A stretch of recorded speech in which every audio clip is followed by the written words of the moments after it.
Assalamualaikum warahmatullahi wabarakatuh. Salam sejahtera, salam budaya, namaste, Om Swastiastu. Semoga kita semua dalam keadaan sehat dan berbahagia. Apalagi di bulan Ramadan ini, kita kembali mendapat kesempatan untuk jeda sejenak dari segala rutinitas, dinamika hidup yang tiada henti memaksa kita untuk berpacu. Maka di bulan Ramadan ini saya ingin mengajak teman-teman semua duduk sebentar sambil menunggu beduk buka puasa. Marilah kita menyimak lagi apa saja yang barangkali bisa kita gunakan sebagai sarana untuk terhubung kembali dengan diri kita, terhubung kembali dengan dunia kita, dengan cara yang lebih otentik, membangun kembali daya tumbuh dan daya hidup di dalam diri kita yang mungkin sepanjang tahun sudah kelelahan terus-menerus kita mengerjakan banyak hal. Sahabat-sahabat sekalian yang saya sayangi dimanapun teman-teman berada, sore ini saya ingin bercerita tentang seorang tokoh yang tentu saja tak banyak dikenal. Ia bernama Ferdinand Ceval. Dia cuma seorang tukang pos yang berasal dari sebuah desa kecil di Perancis, di lembah, di pegunungan. Tak banyak catatan yang bisa kita telusuri untuk mengenal sosok Ferdinand Ceval ini, selain beberapa hal yang dari sana kita mendapat informasi bahwa dia adalah memang pegawai pos, dan sebelumnya dia bekerja sebagai tukang roti pada usia 20-an. Lalu bekerja sebagai pengantar surat pada usia sekitar 30-an tahun. Apa yang istimewa dari si tukang pos ini? Inilah ceritanya. Pada bulan April tahun 1879, Ceval seperti biasa sedang berjalan untuk mengantarkan surat-suratnya di beberapa distrik di Perancis. Setiap hari dia harus menempuh perjalanan sepanjang 29 km. Hari itu, saat dia sedang mengayuh sepedanya tergelincir, atau ada yang mengatakan dia tidak membawa sepeda melainkan berjalan kaki dan tersandung sebuah batu. Apakah dia berjalan kaki ataukah mengendarai sepeda, tetapi informasi yang sama yang bisa kita dapatkan, dia memang tersandung batu dan jatuh. Lalu dia ambil batu itu dan dia terpesona melihat bentuk batu itu. Kita tidak bisa membayangkan batu yang seperti apa. Yang jelas batu itu pastilah berbentuk indah, sehingga Ceval menyimpannya.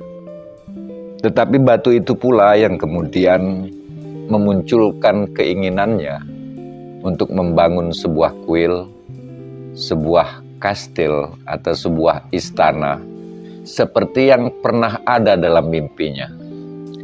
Jadi kejadian di bulan April itu sebenarnya 15 tahun sebelumnya dia pernah bermimpi mengenai hal yang sama. Dan dalam mimpi itu Ceval sesudah jatuh tersandung batu dan dia gunakan batu itu untuk membangun istana. Nah, kejadian pada bulan April itu seolah-olah seperti tepukan pada bahunya yang mengingatkannya kembali kepada mimpinya. Maka dia pun bertekad untuk membangun istananya. Setiap hari sesudah mengantarkan surat-surat, Ceval mengumpulkan batu-batu. Pada mulanya dia hanya menggunakan kantung-kantung atau karung untuk mengangkut batu-batu yang dia temui di perjalanan, dibawanya pulang ke rumah. Sampai akhirnya dia menggunakan gerobak dorong. Orang-orang yang melihatnya tentu saja mencemooh. apa yang dilakukannya itu dianggap tidak masuk akal. Tapi Cephal tidak peduli. Setiap malam dia mengerjakan istananya. Dia bangun istananya dengan tangannya sendiri. Dia pernah diwawancarai dan orang menyangka dia mengerti masalah arsitektur atau pertukangan atau hal-hal pekerjaan-pekerjaan yang berkaitan dengan itu. Tetapi Cephal sendiri mengatakan bahkan dia tidak pernah memegang skop. Dia tidak tahu apa itu arsitektur. Tapi setiap malam dia mengerjakan, membangun istananya itu. Yang dia namai Palais Ideal atau Istana Ideal. Dari mana dia memperoleh inspirasi mengenai bentuk istana itu? Rupanya gambar-gambar di kartu pos itulah yang kemudian menginspirasinya. Jadi istananya itu kita bisa bayangkan mirip candi Hindu, mirip bangunan dari Timur Tengah, tetapi juga ada ekspresi-ekspresi gotik. Singkatnya, gambar-gambar yang dia lihat di kartu pos, itulah yang dia jadikan rujukan untuk membangun istananya. Sehingga istana itu tampak campur aduk bentuknya. Setiap malam dia membangun istananya hanya dengan diterangi lampu minyak selama 33 tahun. Dan dia memulai pekerjaan itu di usia 43 tahun. Tidak muda lagi, walaupun belum tua. Jadi Cephal mulai membangun istananya itu di usia 43 tahun, selama 33 tahun. Usia 76 tahun istananya baru selesai. Dan yang uniknya lagi, mulanya Cephal ingin dia dimakamkan di sana, di istana bikinannya. Tapi pemerintahan setempat tidak menyetujuinya. Maka dia pun membangun kolosiumnya, membangun tempat pemakaman pribadinya. Dan itu pun dia bangun sendiri selama 8 tahun. Jadi usia 76 tahun istananya selesai, dia lanjutkan dengan membangun tempat pemakamannya. Dan dia kerjakan sekitar 8 tahun. Dan 2 tahun sesudah itu dia wafat. Dan memang dimakamkan di kolosium yang dibangunnya itu. Dan kini Cephal dijadikan salah seorang pelopor dari gaya naivisme di dunia arsitektur. Sebuah aliran seni yang pada mulanya digunakan untuk mengidentifikasi karya yang tidak patuh pada hukum-hukum akademik. Ya tentu saja karena Cephal memang tidak pernah terdidik di bidang arsitektur. Nah, tetapi tidak bisa dibantah bahwa karyanya itu menjadi salah satu monumen yang sangat penting, baik bagi seni rupa maupun arsitektur di dunia. Sekitar tahun 1996, itu tercatat ada sekitar 151.000 orang yang berkunjung ke istana itu. Apa yang bisa kita refleksikan dari kisah Cephal ini, teman-teman? Bayangkan 33 tahun dengan tangannya sendiri, tanpa bantuan siapapun, dia membangun sebuah istana. Dia tidak terbelokkan dari apa yang mau diwujudkannya. Membayangkan bagaimana begitu kukuhnya dia untuk mewujudkan apa yang menjadi mimpinya. Tidak terbelokkan sedikit pun. Padahal apa yang dia lakukan itu sesuatu yang nyaris mustahil. Punyakah kita ketabahan, semangat, dan daya tahan seperti Cephal hari ini? Berfokus pada sesuatu dan tidak terbelokkan oleh apapun. Ini menjadi juxtaposisi sendiri kalau saya ceritakan hari ini. Kenapa saya katakan juxtaposisi? Karena hari ini kita melihat betapa mudahnya setiap orang terbelokkan dari tujuannya. Betapa gampangnya kita terberai, tersimpangkan dari apa yang mau kita capai sebelumnya.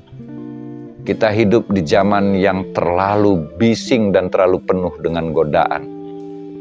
Betapa sulitnya bagi kita hari ini untuk merawat dan menjaga ritme, intensitas, fokus kepada sesuatu hal.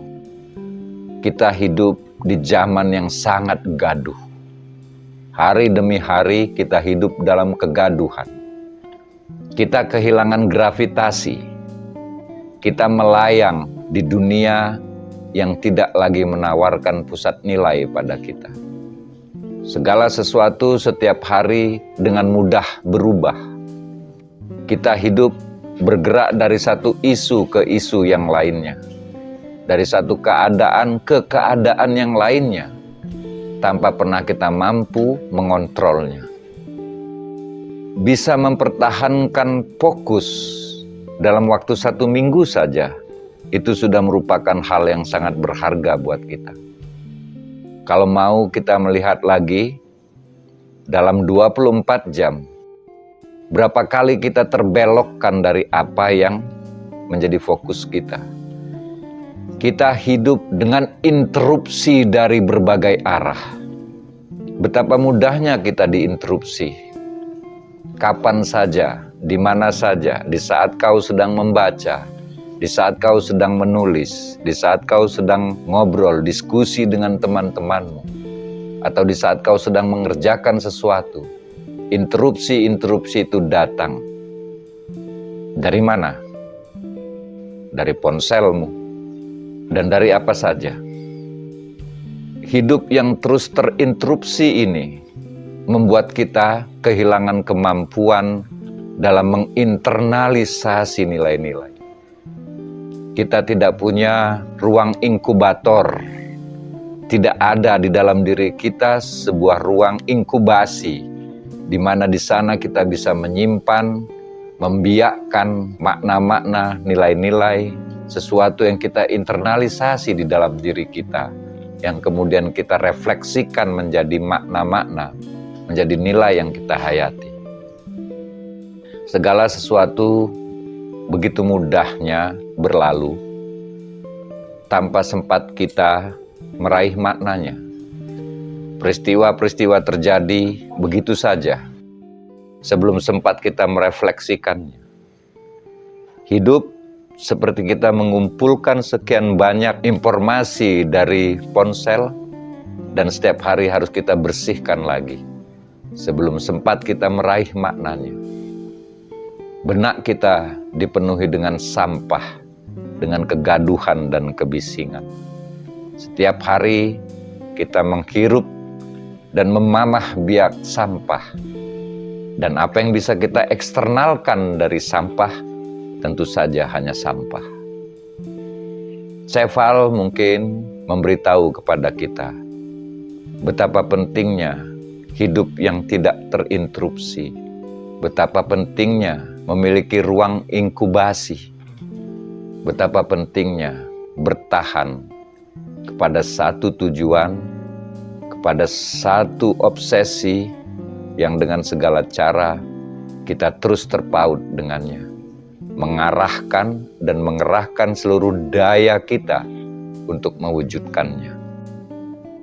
Pertanyaan besarnya, bisakah kita memiliki hidup seperti Ceval, ketekunan, ketabahan, dan tak terbelokkan oleh berbagai kesulitan? Itulah tantangan kita hari ini. Semoga kita masih diberi rasa betah untuk berdiam dengan diri kita, untuk membaca kembali diri kita dan hidup kita. Semoga kita bisa terhubung lagi dengan diri kita yang otentik, terhubung lagi dengan dunia dengan cara yang juga otentik. Semoga kita bisa mewarisi kemampuan, semangat, dan daya hidup seperti yang dimiliki Ceval. Terima kasih teman-teman, selamat berbuka puasa, sehat selalu dan bahagia selalu. Wassalamualaikum warahmatullahi wabarakatuh.